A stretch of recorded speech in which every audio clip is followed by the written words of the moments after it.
प्रस्तुत है एक डॉक्टर की मौत।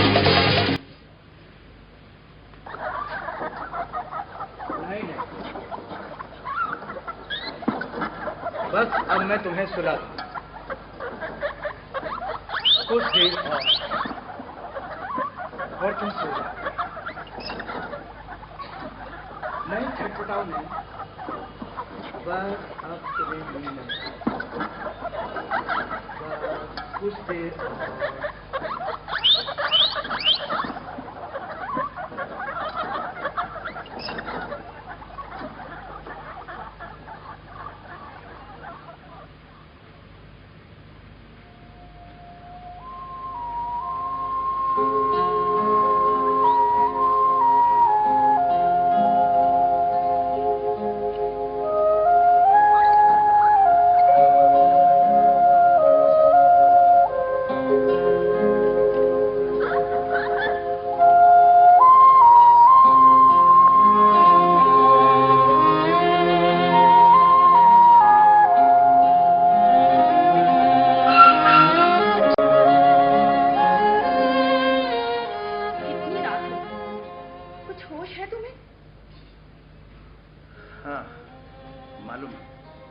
कितनी?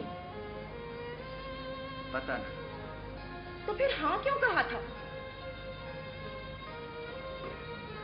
बच गए होंगे, कोई फंस गया। 2 बज चुके हैं। इस वक्त रात के पूरे 2 बज चुके हैं। हाँ मालूम है, 2 बज गए। सोना नहीं है? नहीं। सारी रात नहीं सोओगे? नहीं। बहुत ही इंटरेस्टिंग रिजल्ट मिला है। Interesting result. रिजल्ट तो तुमको पिछले 10 सालों से मिल रहे हैं।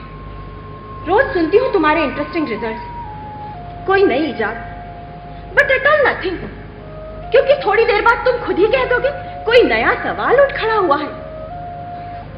कब तक चलेगा ये सब? बर्दाश्त की भी हद होती है। पता है सीमा, जब मैं छोटा था तो मुझे बचपन से ही सवाल पूछने की बड़ी आदत थी। तुम्हारी तरह बाबा भी बड़े परेशान हो जाया करते थे। एक बार मैं और बाबा नदी के किनारे टहल रहे थे,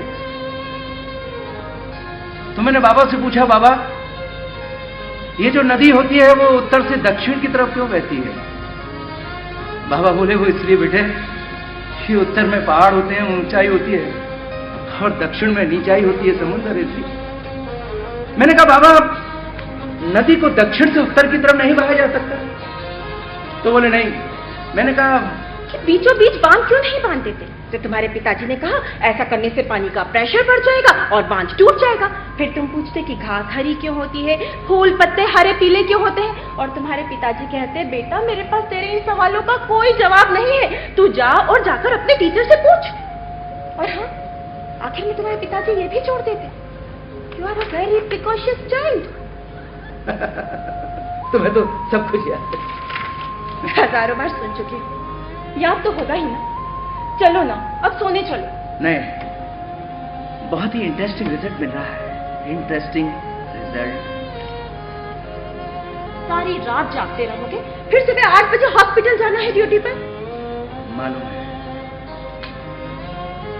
ऐसा करोगे तो तुम्हारी सेहत कब तक ठीक रहेगी? पता नहीं। अरे जाओ ना, थोड़ा जाके काम करो, जाके अपना, मुझे भी अपना काम करने दो। पता नहीं इस घर में मुझे कब शांति मिलेगी। मैं भी शांति से सो नहीं सकती। इसके बारे में कभी सोचा है तुमने? तो जाओ, जाकर नींद की गोलियां खा लो, नींद आ जाएगी।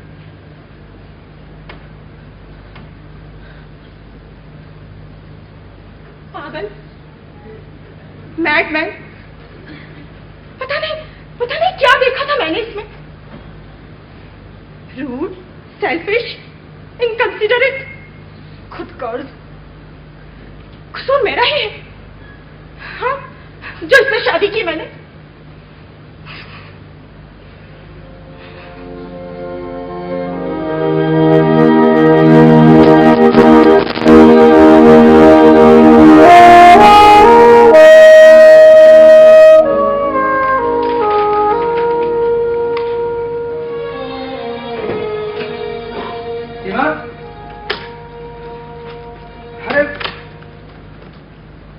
बस का भाड़ा दे दो, मेरे पास में भाड़े के पैसे नहीं।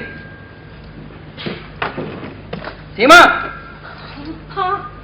अरे बस का भाड़ा दे दो, मेरे पास में भाड़े के पैसे नहीं है भाई। बहुत बड़ी गलती की मैंने, बहुत बड़ी गलती की, जो तुम जैसे खुदगर्ज इंसान से शादी की। देखो ज्यादा तेवर मत दिखाओ, समझी? मैं भी कोई सारी रात सो नहीं पाया, उसके बाद भी कोई रिजल्ट नहीं निकला है, एक्सपेरिमेंट फिर से करना पड़ेगा। पर मेरे पास वक्त ही कहां है, पूरा दिन तो वहीं अस्पताल में निकल जाता है। तो मैं क्या करूं? तुम्हारी जगह हॉस्पिटल में जाकर नौकरी तो नहीं कर सकती ना? हाँ वो तो नहीं कर सकती, लेकिन अभी भाड़े के पैसे दे सकते हो? हाँ जरूर।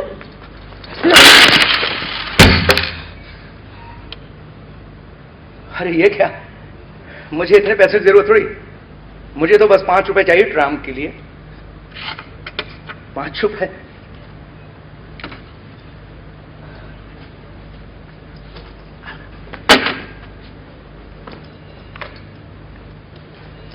मैंने सुबह से कुछ खाया नहीं है, इसका कुछ ख्याल है तुम्हें? तो क्यों नहीं खाया? मैंने तो मना नहीं किया था।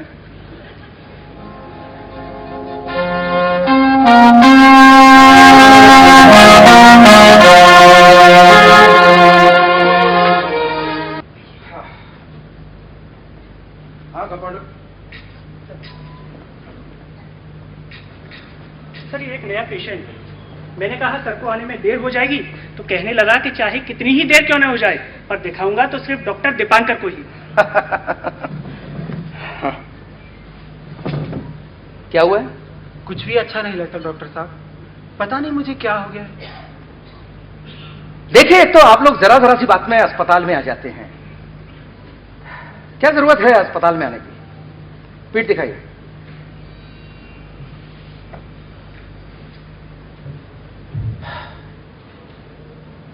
सब सुनने लगता है डॉक्टर साहब। कमजोरी की वजह से लगता है। नहीं नहीं डॉक्टर साहब, बिल्कुल ही सुनने लगता है। चलकर दिखाओ।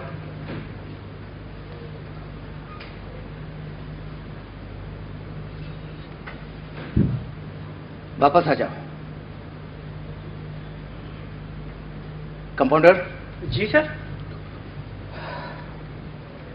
इस पेशेंट को यहां से हटवा दो।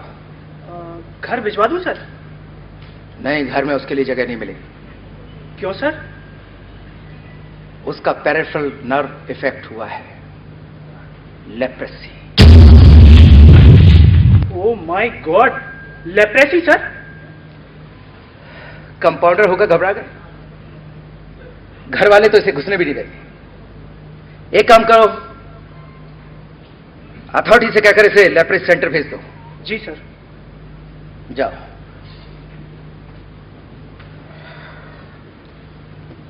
Leprosy, damn menace to Mankind.